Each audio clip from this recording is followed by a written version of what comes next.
Project 3. As Bayesian statistics becomes more prevalent, we get more packages that mesh with other packages and other algorithms. For example, Stan being one of the big packages outside of R used for Bayesian analyses.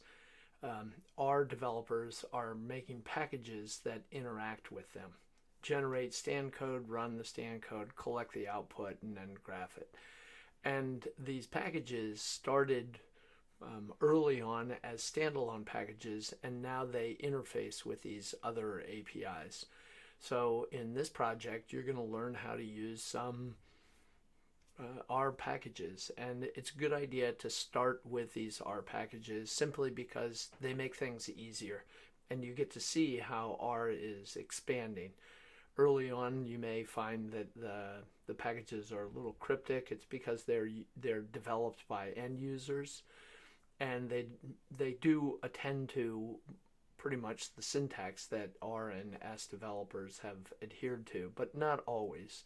So in this project, you're just going to apply some packages. Again, straightforward.